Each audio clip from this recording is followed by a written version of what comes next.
Hello, everyone. My name is Iveoma. Welcome to Iveoma Media, the platform that helps Nigerians in the diaspora invest in Nigeria. Today, I am sitting with Lynn Alaka, an investment executive, and she's going to be telling us how to make money and build wealth across generations. All of this is coming up. Please make sure to like, comment below. Those are amazing ways to support my channel. Thank you.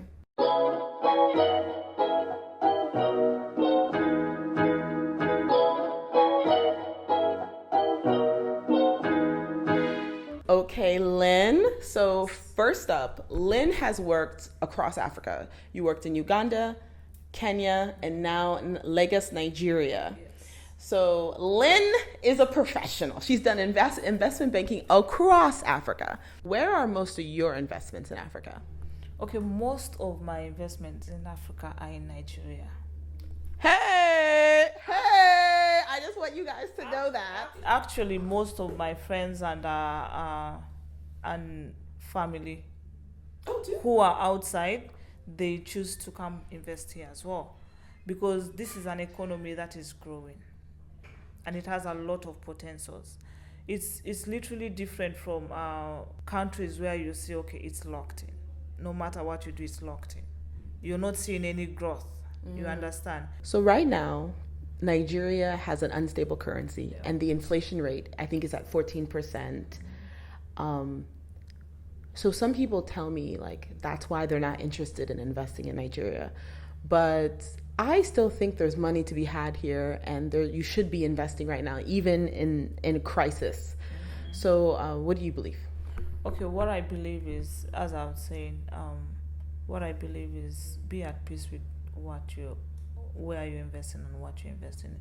First of all, there are people who say, okay, I want to invest in Nigeria, but straight in dollars.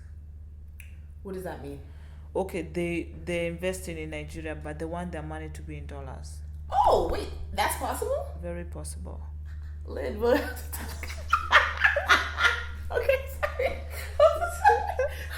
It's very possible. We have clients who say, no, I want to just keep my money in dollars because of the way dollars and naira is going.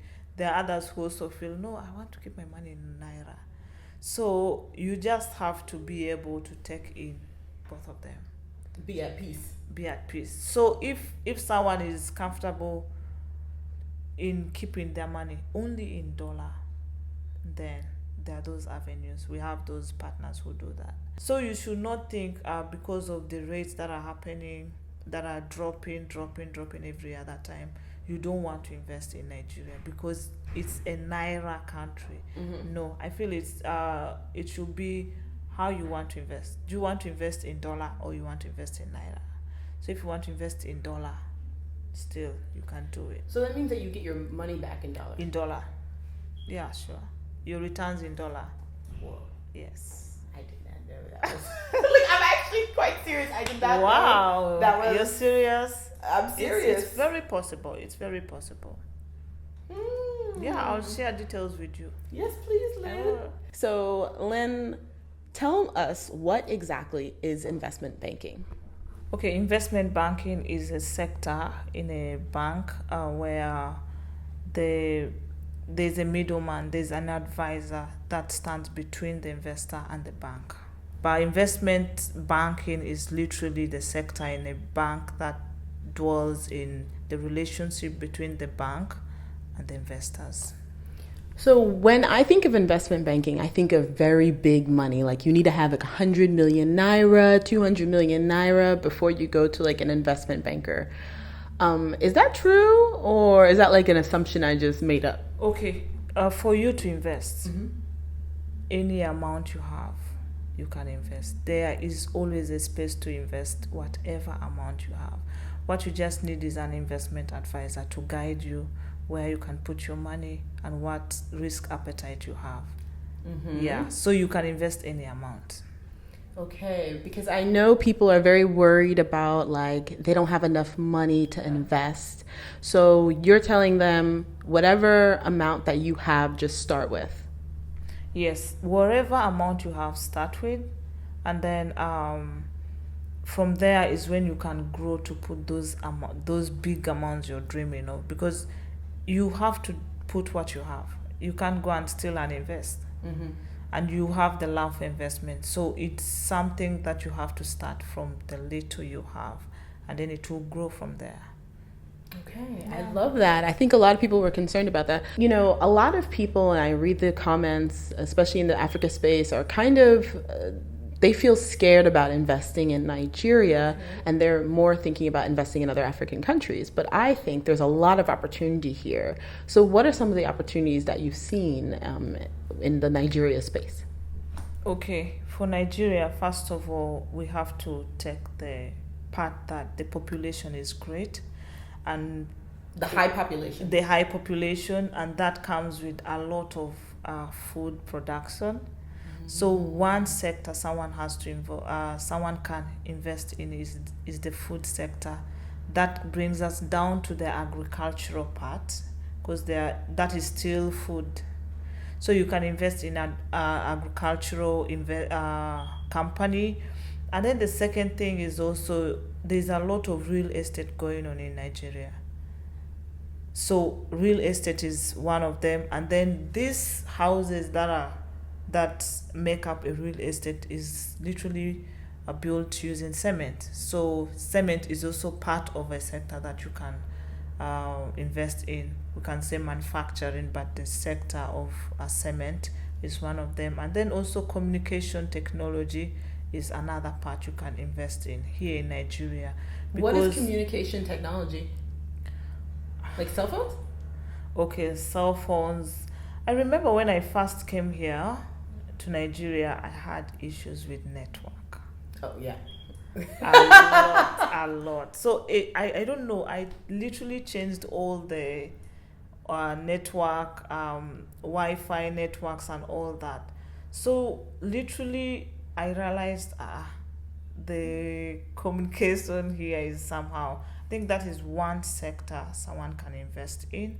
And then also when you compare Nigeria and those other East African countries that you mentioned, Nigeria has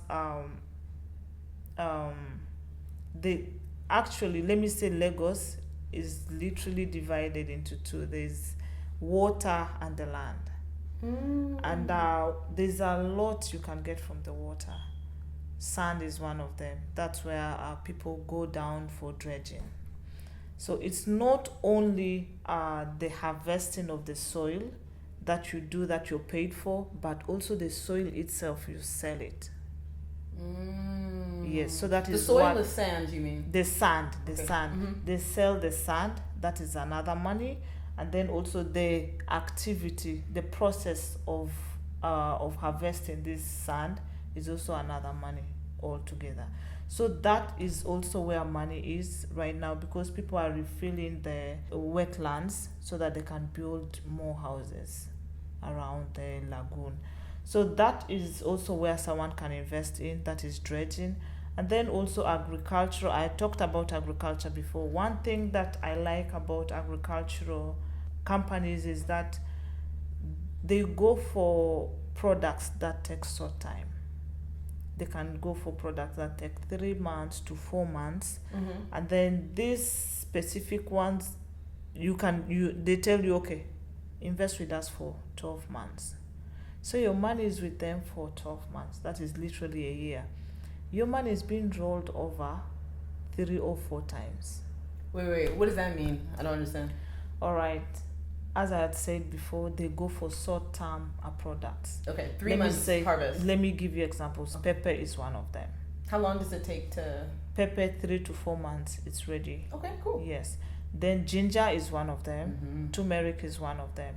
So let me say, if the product is ready by the next 3 months, they are harvesting, they are selling, they use your money to inject back in the business.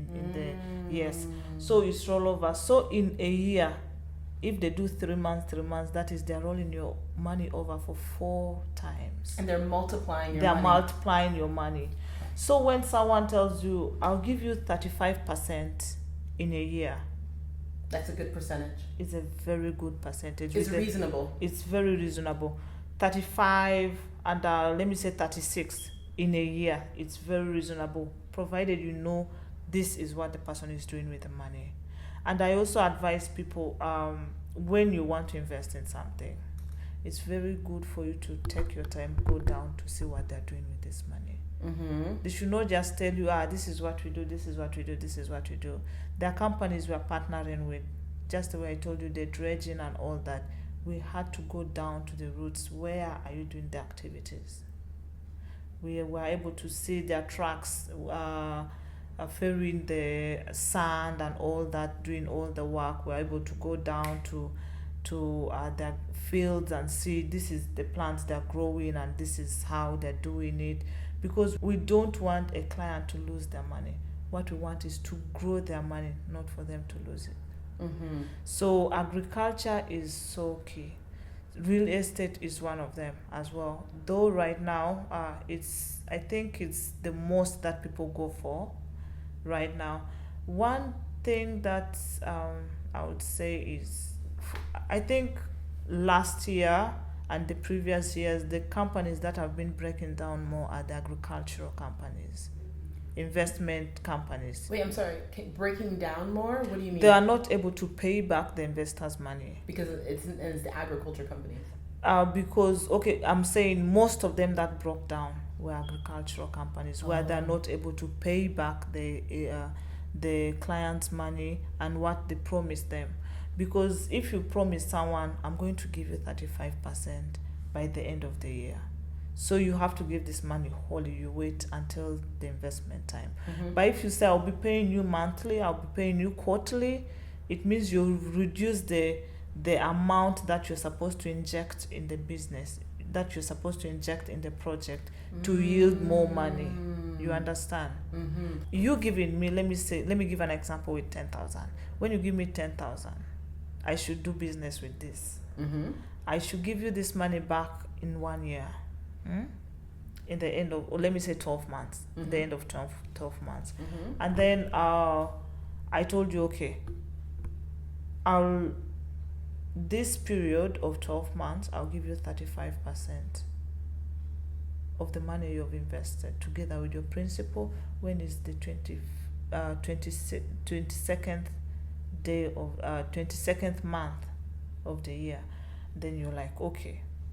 But now with this money you've given me, if I divide that, let me say 36% that I told you into months, I'll be reducing the amount that I'm supposed to put in the business. So you're saying that if I give you 10,000 naira and I say invested in so and so, it's better for a company to hold that 10,000 plus your interest for 12 months versus a company that pays you quarterly, once a month, or before then. It's not reasonable. Especially for agricultural companies. Okay, fair enough. Yes, especially for agricultural companies, because you're not going to produce a crop that is yielding after every month. You understand? This is after every 3 months or 4 months. So if I tell you I'll give you back your money, I'll give you some returns after every month, I'm not able to get anything. So it means by the time the year is ending, I will not have enough to give you. You weren't able to you really use that money for your business. You're using the money to pay interest. Exactly, and it will not be enough to pay all the investors. That's why some of them are not able to pay. Lynn, why didn't we meet last year? I met Lynn at a December party, and I'm mad I didn't meet you last year, like way last year. But I've met you now. So I'm so glad for this advice. Right now, we're sitting underneath a sign that says wealth across generations. I love it. I love building generational wealth. That's what we should all be focusing on. So how can Diaspora, who are interested in investing in Nigeria, how can they be a part of building wealth across generations? Okay, well, first of all, the mistake that most people do is, you see someone is wealthy, you just sit on it alone. You don't want any family member to know. And then when train their family members. When you're about to die is when you're introducing them. You understand? So our aim is not only to grow your wealth, but also to make sure your generation is involved in this wealth growth, and they're able to stand in to grow with you and your wealth from the beginning. That's why you can't start teaching an adult something when you didn't teach them when they're still children. You understand? So it's very important for people to involve their children, to involve any other person who is close to them, who they are thinking of. Okay, when I'm retiring, I'm giving this to be managed by so and so. You're thinking it in your head. No, start now. Start growing this person in your wealth production. Start growing this person together with your wealth growth, so that it's something that will be passed to generations and generations and generations. So when you introduce your children into this wealth growth process, and they will see this like, okay, this is a culture in our family. So from some point, they themselves, as they start giving birth to children, they will also start involving their children in their wealth growth. Their children's children. Exactly. So it's something that goes for generations and generations, whereby you can see those companies where it's a guy who has a lot of wealth, and then it reaches a point after this person's death, the company dies. Okay, so anyone who is here, or anyone who pays attention to like wealth transfer in Nigeria, a lot of billionaires died during COVID. I know, very random and morbid for me to say, but a lot of I've noticed some of the kids knew how to take over, but some of the kids didn't. And so they were selling off the whole company that their mom or dad spent decades of their life, they gave their blood to build, and they just started selling it off when they passed away during COVID. And I noticed, like, if the parent involved the children more, then we wouldn't be seeing that. Yeah, I think that is one thing that we have to really start focusing on. We should not just be like, okay, it's a big man's thing, or boss. No, involve your children in your wealth growth and make sure they know this is how you're doing it, this is how you're doing it. So when you're not there, they'll be able to fill that space and be able to pass it on to other generations. Yeah, that is why we are literally standing in that gap for people. Say, okay, we have clients who are already doing that. So it's a very positive thing, and they're liking it as well. So it also helps the children to start taking responsibilities early. And they know this is how money is made. So they will, spend more responsibly. Exactly. Yeah, so that is it with our wealth across generations. People always talk about, we talked about earlier in this conversation, we talked about investment. How do you find companies to invest in? And like, what is the actual process of doing that?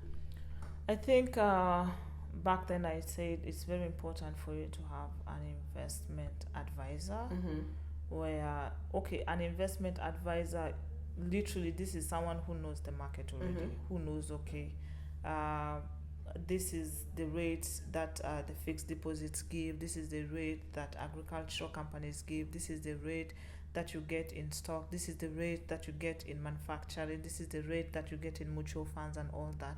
And the person is able to also understand what kind of person are you. Are you a high risk person? Are you a low risk person? And then the person is also able to know how much is it that you want to invest. And this person will guide you like, okay, with this amount and also with your risk appetite, you need to go for this kind of investment. You understand? And then also one thing is there are companies that promise you heaven and earth. I always tell my clients, a company that is ready to give you 5% per month, it means that is like 60% a year. That is questionable. Like, okay, what are you going to do with this money? What kind of abracadabra are you going to do with this kind of money? So I love investments. I do it too. And that's why I always say, I can't give you the food I cannot eat. So if I'm able to do this, and I see this is a very good thing and I pass it on to you, then you can take it. Absolutely. But one thing I have to know and understand about you is your risk appetite. That's everything. Yes. How do you measure risk appetite? Okay. There are people, when you say the rate is, you get quick reaction from people. When there are some clients, when we tell them we have these partners, they give you 35% in a year. I'm not going for that. That is too high. Too risky for them. Yeah, too high. So the higher the risk, the higher the rates, the higher the risk. That's how they take it. But you have to just go down to know what they do with this money. To think that, okay, the rate they've given you is so risky. No, you have to first go down to check what is actually there before you. And when you conclude. mean go down, you mean physically go to the businesses? Physically is okay. Also, that is when you're doing a loan without an investment advisor. Yeah. But usually for us as a company, investment advisory firm, what we do is with our partners, we have gone down, we have done due diligence, these are people who have stayed for years, not companies who have just stayed for 2 years and the third year they're about to close down. No, those are not the companies that we would advise our clients to go to. So it's very important for us to know, okay, what does this company do? And for you, as you're going as an individual to invest in such companies, don't be just swept by a friend who says, I invested with them yesterday. Do you think I'll want my money? Do you think I'll like to lose my money? Come and invest now. All those kind of things. No, you should be able to have your own studies about this company. How long has the company been there? How have they been paying people their money as they promised? If they promised quarterly, have they been doing it the same way? If they promised monthly, are they doing it? Or are there people who have reached maturity and gotten back their money? Those are the kind of details that people have to go down to find out. And who are the people behind this company? Because you're giving your money there, and what if one of the people who are there is someone who was stealing money before in another company? It's very important for you to check those details. How do you check those details though? Of course, we have clients who say, okay, I want to invest in your agricultural products. So can I know the directors? Can I have the company profile? You share this kind of details with the client, and the client is able to view. The others, after viewing, they take it to their lawyers, and the lawyers also view. Because no matter the amount you have, it's still precious to you. Yeah, it's your money. It may be low for someone, but it's precious to you. So we don't look down on any amount that a client wants to. We have clients who come and say, okay, I want to invest, but because you guys are advisory and you're standing for us and we are filling the form for the other company, we need an indemnity that shows you are standing for us. You understand? So we don't, provided a client, even if a client is doing 100,000 and the client is saying, I need an indemnity, you give the person. Not only giving to people who are doing 100 million, 1 billion, not only that, but also taking new clients all the same way. So it shows that no amount of money is little for that individual. Do you have anything else to say to people who are interested in investing? Yes. One thing I would say is, no matter the amount you have, invest. Don't think I need to first have a big amount of money. I need to be in millions first before I start investing. No, start with that 1,000 naira you have. You start with that 50,000 naira you have. Start with that 100,000 naira you have. I have a friend who was telling me the other day, I started investing with 100,000, but now I have millions of investments. So start with that small amount you have. Yeah, I love that. Yeah, just be growing, And another thing is also you have to grow your investment portfolio in a way that you don't all invest in one source. You can invest part of your money in agriculture, make sure the other one is in stock, the other one is in fixed deposit. Literally manage your risk. Go for high risk and diversify. Go for high risk and low risk and medium. It depends on the rates they're giving you.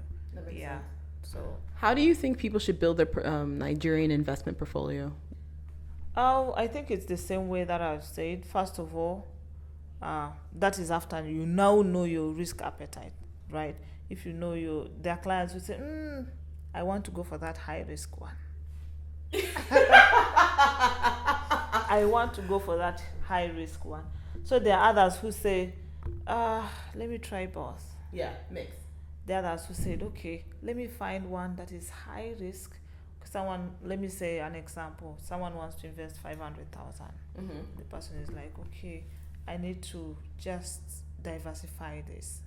So the person is putting some of it in agriculture because it's giving 35% flat for a year. And then someone is saying, okay, let me do 200,000 in a fixed deposit that is giving me 9% per annum. And then let me do stock as well. You understand? Though stock is a long-term thing. So you'll be able to, you already have investments all around. You're already building your portfolio.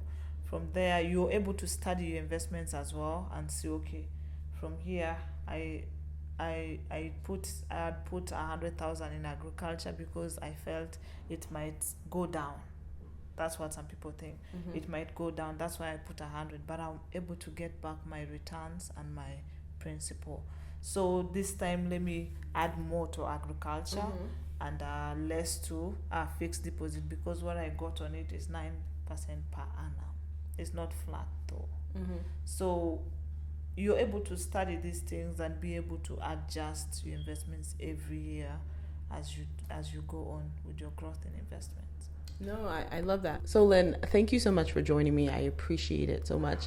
I know my audience definitely got a lot out of it. Yeah, I'm grateful that you invited me for this. I know we have been on this for a very long time, since last year. Okay, we're supposed to meet, we're supposed to have this. Yeah, but I feel the time now is right for it. It's very right for it. Back, let me say 2 years we have been down with COVID and all that. I feel this is the time for people to raise their heads and do what they're supposed to do to get money and refill those gaps that COVID left in our lives financially, and then we're able to get back on our feet and invest and grow our wealth together with our families and our friends as well. Yeah. I love that, Lynn. Thank you. Please comment below about anything that you've learned during this interview with Lynn. And yeah, so are you guys interested in growing your wealth across generations? Are you interested in building generational wealth? And if so, how are you starting to do it right now? Thank you guys. Have a good day. Bye now. Thank you. Bye-bye.